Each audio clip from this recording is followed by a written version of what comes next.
अच्छा, ये जो फलाही काम आप लोग कर रहे हैं माशाल्लाह बड़ा ज़बरदस्त काम कर रहे हैं, तो इसकी जो फंडिंग वगैरह है ये सारे मामलात किस तरीके से तय करते हैं आप लोग? मैं मैडम आपको बताता चलूँ कि बेसिकली जो है वो ये मैं अपनी मदद आपके तहत लेकर चल रहा हूँ। अच्छा। जी बिल्कुल, इसमें मेरे 2-3 दोस्त हैं, जो भी हमारा डेफिसिट होता है चीज़ों में वो जी। फिर हम उसको पूरा करते हैं मिलकर।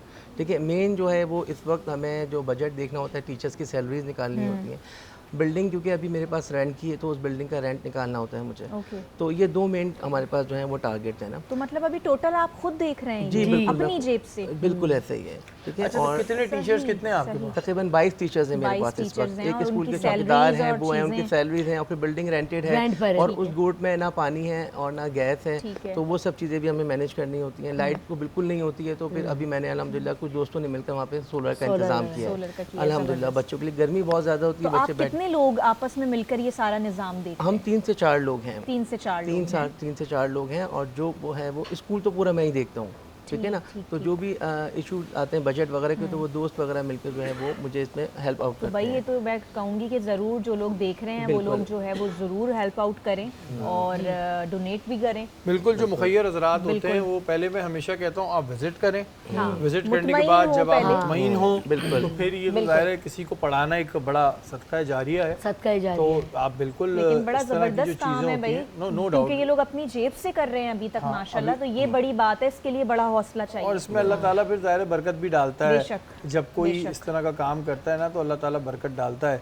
अच्छा, जैसे कि आपने बताया कि बहुत सारे ऐसे भी बच्चे आते हैं जिनके वालिद नशा करते हैं, बिल्कुल ऐसे ही। तो उनका ज़ाहिर है घर में वो ये माहौल देखते हैं तो साइकोलॉजिकल तौर पे भी थोड़ा सा वो डिस्टर्ब आते हैं। डिस्टर्ब तो आते हैं। ऐसे बच्चों की फिर काउंसलिंग कैसे की जाती है? काउंसलिंग मैं आपको एक छोटी सी स्टोरी सुनाता हूँ। एक दिन जो है वो बच्चा स्कूल में आया, और जो है ना क्या कहते हैं बहुत डिस्टर्ब था वो बच्चा। ठीक है, और फिर जो है ना टीचर, और घर से होमवर्क भी करके नहीं लाया था। सही। तो फिर क्या हुआ, एक तो बच्चा मेंटली तौर पे डिस्टर्ब घर से आया था, ये बात टीचर्स को पता नहीं चली, उसने महसूस नहीं की टीचर ने ये बात ना। फिर टीचर ने जब देखा कि उसने उसको काम नहीं, बच्चा काम होमवर्क करके नहीं लाया है, तो टीचर्स ने भी उसको मज़ीद डांटा। तो जब उसने मज़ीद टीचर्स की डांट भी स्कूल में आके खाई, तो आप यकीन करें उस बच्चे का जो रिएक्शन था ना बहुत अजीब सा था।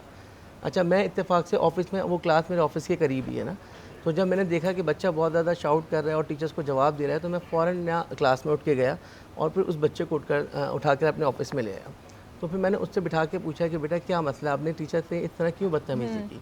ठीक है, तो मुझे फिर उस बच्चे ने ये जवाब दिया कि मैं जो है ना आज बहुत नाराज़ आया हूँ वालिद साहब से। क्यों भाई? क्योंकि वालिद उसके नशा करते थे। फिर जब रात में वो घर आए होंगे तो वो खाने पीने के लिए वालिदा ने उससे कहा होगा कि पकाने के लिए है बच्चों के लिए, तो उस पे रिएक्शन वालिदा का उनके वालिद का बहुत ख़राब हुआ।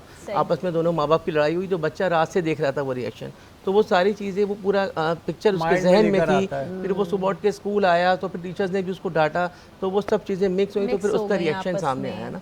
तो इस तरह की बहुत सारी इस स्टोरीज़ तरह हैं। के बच्चों की ज़ाहिर है काउंसलिंग करनी चाहिए, जो बहुत। असातिज़ा भी होते हैं, क्योंकि मैंने ये सवाल इस पर पूछा कि ज़ाहिर है वो पूरे दिन कुछ ना कुछ ऐसा देख रहे होते हैं।